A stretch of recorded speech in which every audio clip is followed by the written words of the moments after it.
Good morning, good afternoon, good evening, or as we like to say here at Shady Acres Woodshop, howdy. Today I've got a piece of cherry and we're going to make an end grain live edge bowl out of it. So this is the top. I've drilled a hole for my woodworm screw here. My idea is to keep this bark all the way around the top, and this will be the bottom. I intend to mount it up on my woodworm screw this way, and I intend to come in this way with a chisel in an attempt to keep this bark on. If I come up this way, I'll definitely lift it right off, and I don't want to do that. So at least the first few cuts will be in this direction, and unless I decide to flatten the bottom first. I might do that, I don't know. This is about an 8-inch diameter by about 3 inches deep. If you've never turned end grain, it's difficult. At least it's difficult for me. I'm sure some guys can breeze right on through it. I cannot. I intend to learn a little on this project. I'll probably have to resort to carbide, but I don't know that for sure. We'll just take it one step at a time. So let's get over here to the lathe, get this mounted up, and start turning.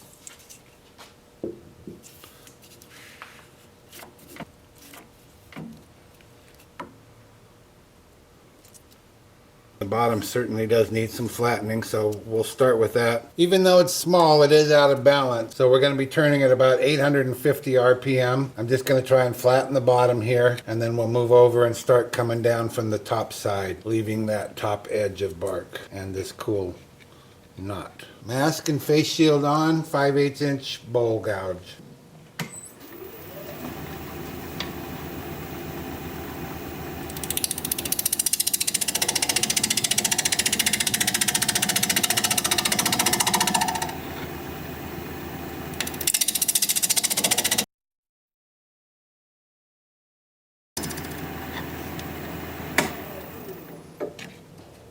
Just want to mark out for my tenon.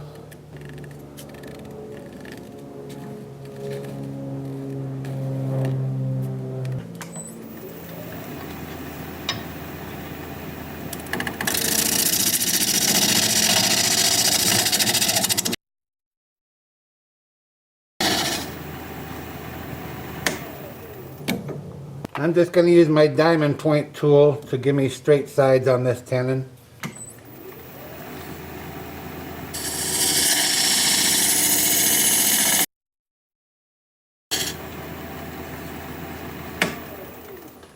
And that's good. Now let's start on the side.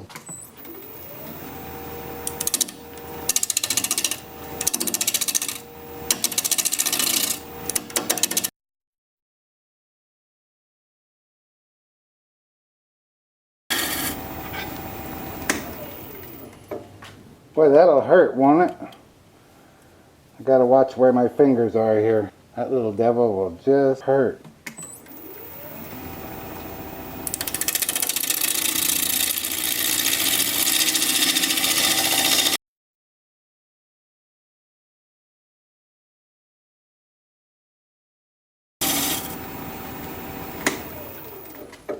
I'm going to switch to a swept back gouge to try and get in here. This is about the right thickness, but I want to get in deeper here and here.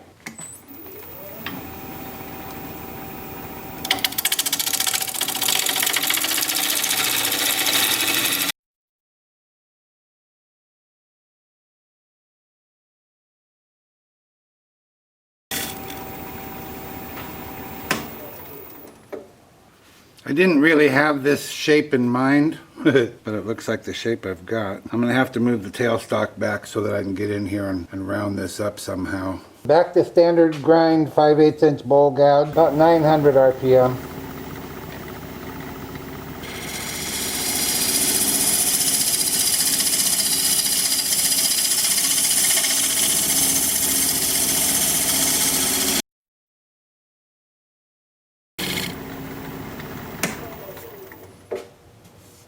Yeah, okay, we'll go with that for a profile. I need to do something about the bottom here. I don't know what. I just want to create a little base for it to sit on. I don't want it to be flat. So I've got about the right thickness right here. So I'm just going to come in right here and go that way.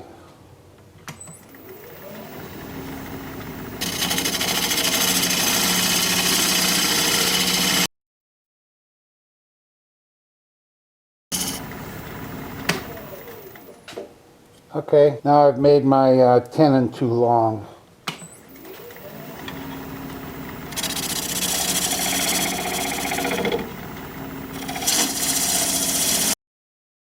I just need to make a little divot for when we turn it around again.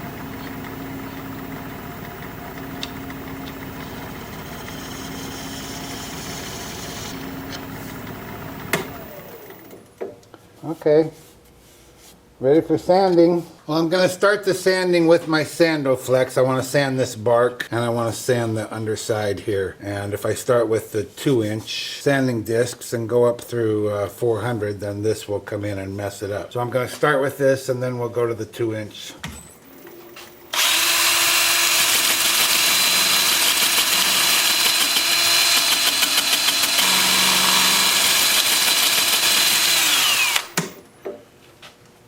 And what that does is it just kind of cleans the bark and it smooths the rough edges, and it does all that without changing the contours. I just love it. It's a great way to finish this bark off. And then of course it's going to get a coat of finish, or in this case I'll probably go with sanding sealer and shellac, and this bark will look beautiful with that on there. As soon as I hit it with a couple of coats of sanding sealer, you'll see quite the difference. And that's good, so I will move to the 2-inch sanding disc. I'm going to start my sanding with a 2-inch sanding disc at 80 grit in reverse at about 330 RPM.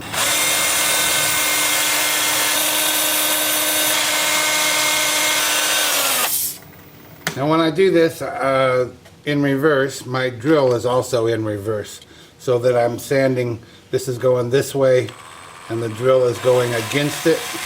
That makes it more aggressive and takes less time and does a better job. And then I'll alternate forward and reverse.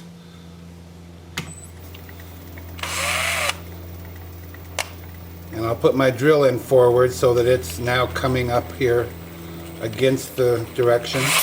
And I'll do that up through about 400 grit. We'll see how it goes from there. I may go higher. Usually that's enough for cherry. And I'll bring you back when it's time to put some sanding sealer on here. Well, the sanding went well.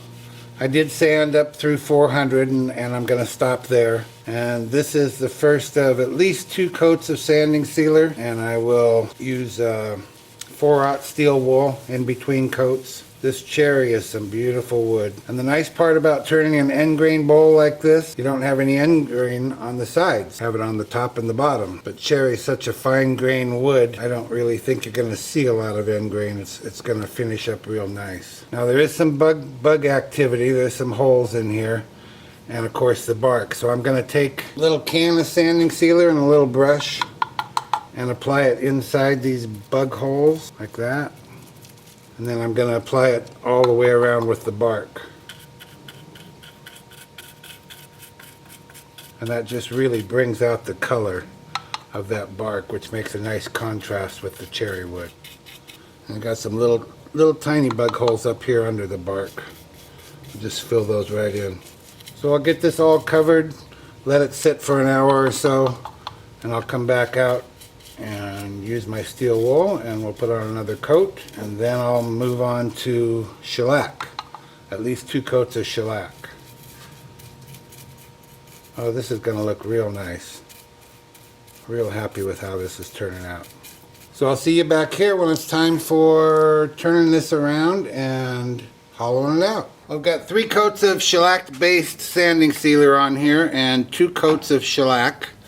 And now we're ready to take this off of the woodworm screw, put it in the chuck and hollow it out. Okay, so I'm just going to tighten my chuck slightly. Then I'm going to bring up my tailstock, tighten up the ram, and then drive that tenon into the chuck before I tighten it. And that way I'm certain it's well centered and well seated and I don't have any issues in the future. Boy, that is a good fitting tenon. Good for me. Okay. Actually, I don't think we're going to even need the tailstock. Piece isn't that big, what I say, about 8 inches.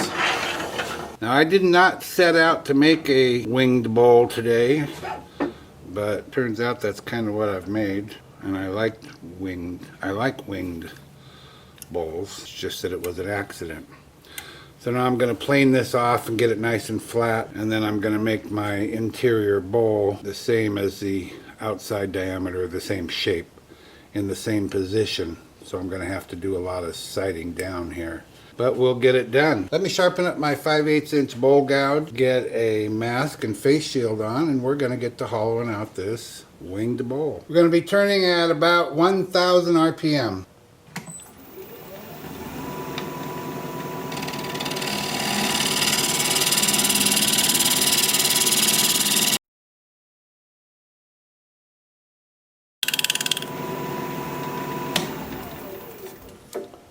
Okay.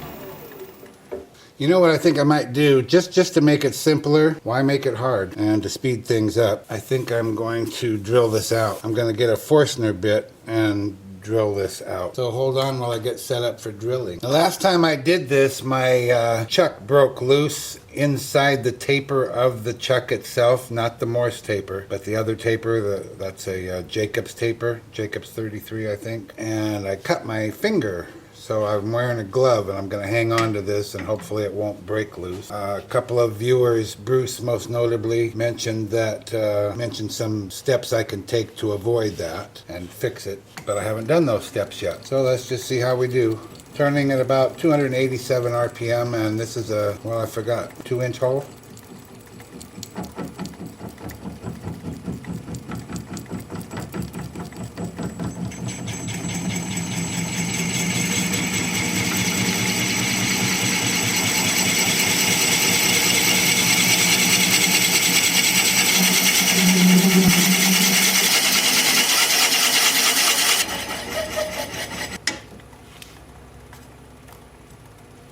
I did take a moment to sharpen this bit before we got started, so maybe that's helping, I hope. Can't be hurting.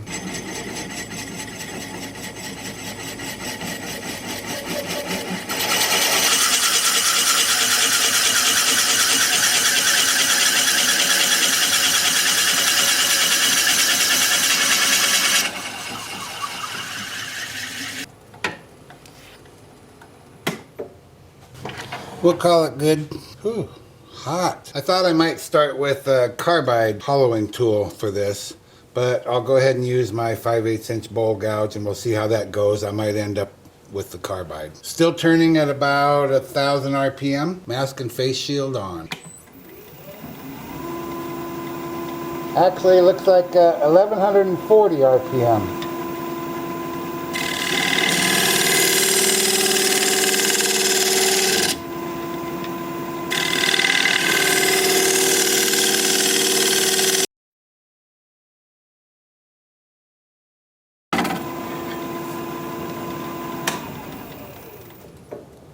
Yeah, I think I'm gonna switch to carbide. We'll go with this little guy right here. And people ask me sometimes, what am I using? This is an Easy Wood Tools CI5. I don't know what that indicates, but it's an Easy Wood Tools. I think this is the initial hollower, number 1 hollower. They have 1, 2, and 3. This is the 1. And I'm not too familiar with using it, so I'm just gonna kind of take it easy. I've got thick walls here, so I've got a long ways to go to thin them out.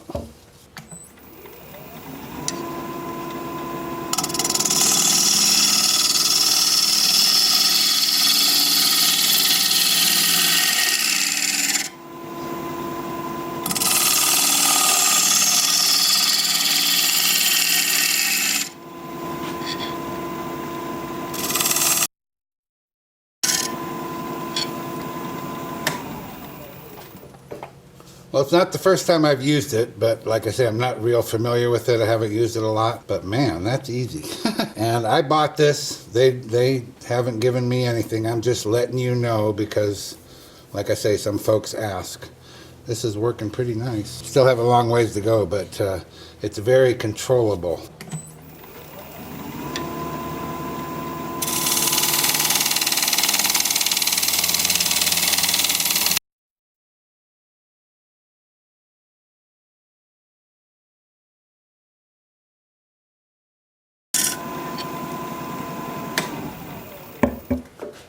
Let's just check. Well, it's a good thing we did. I'm about 3/16 of an inch. Let me see if I can check my bottom here. I don't think I can get it in there. No, not really. I know I have a ways to go in the bottom. I'm going to get me a little more tool support here.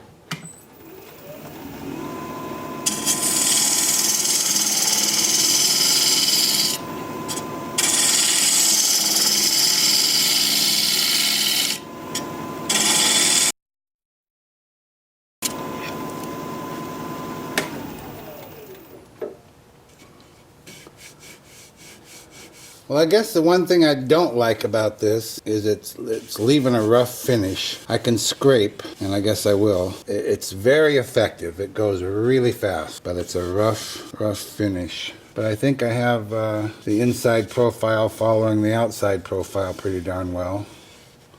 That looks good. Maybe it is time to scrape. Let's try that. Let me see if it's sharp. If not, I'll sharpen it up. I'll be right back.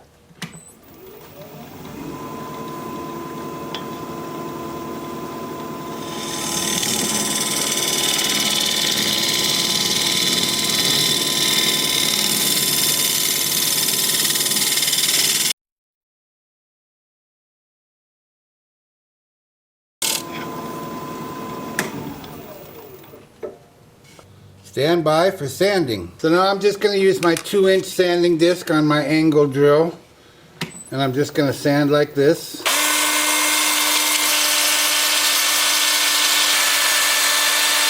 And I'm starting with 80 grit, and I'm going to work up through at least 400 as I did on the outside, and I'll bring you back when it's time to put some sanding sealer on here. The sanding went really well. I stopped at 400 grit because it just feels really nice, and now I'm just applying the first of 2 or 3 coats of shellac based sanding sealer, and I'm pretty dang happy with the way this piece is turning out. And just a little extra on this outside bark here. I covered it pretty well when I did the bottom of the bowl, but 1 extra coat won't hurt it. Now I'm just going to take a little brush and brush some of the sanding sealer into these bug holes, just to try and even out the color. Sometimes that's not so easy to do. It's a small brush, but I think it might not be small enough. But we'll get her done. Yeah, I think that turned out okay. I always forget about end grain, turning an end grain bowl. This one was far easier than the other one that I did. And now back to the rag to just kind of even out that from the little brush. If you don't do that, then you'll get runs like crazy. Sometimes you get them anyway. So that looks pretty good for a first coat. And like I say, 2 or 3 more and a couple of coats of shellac. And I'll bring you back when it's time to turn this baby around and take off the tenon. Don't go anywhere. The finishing went very well. And now I've mounted a block of wood up in my chuck. And it's got a protective face on it here. And I'm just going to place the bowl over that, and we're going to remove this tenon. So let me bring up the tailstock here. I still have my center little center divot that I made, so I can realign this okay. No problems. Just apply a little pressure from the tailstock. And we'll bring up the tool rest. And let me grab a 1/2 inch bowl gouge, and we'll commence to removing this tenon. And we'll spin it up around 500. There's 570, that'll work.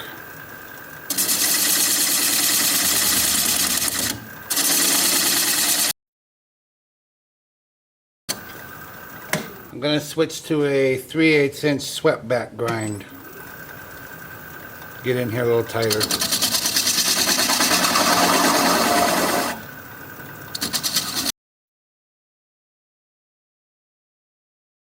We'll just check for clearance, and we're good. So we'll just continue to reduce the size of the tenon.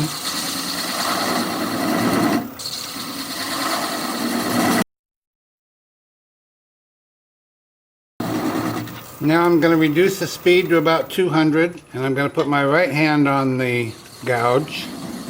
And I'm going to apply pressure towards the headstock to my left.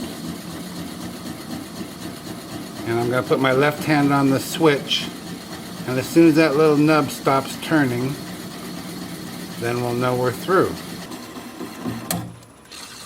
There it goes. Well, that wasn't so good.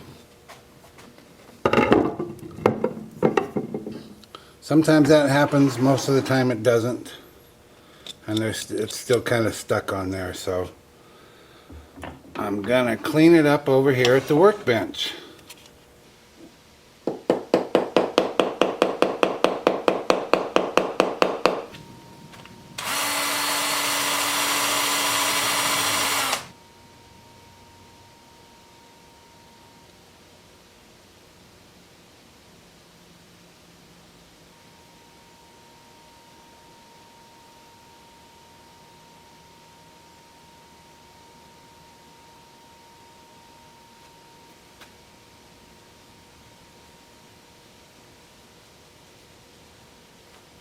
Well, I'm standing here looking at this, trying to determine what I'm going to title the video. This is a live edge, end grain, winged bowl.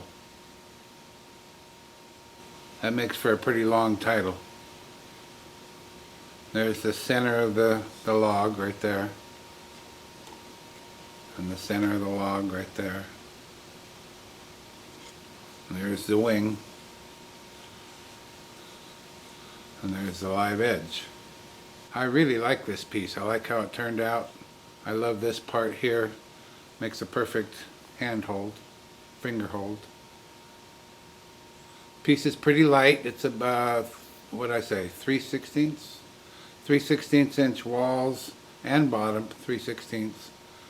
So it doesn't weigh much, even though it's cherry, which is a fairly heavy wood. The bark stayed on all the way around. I'm so glad about that. All in all, I really like it. Look at the cool bug holes right here.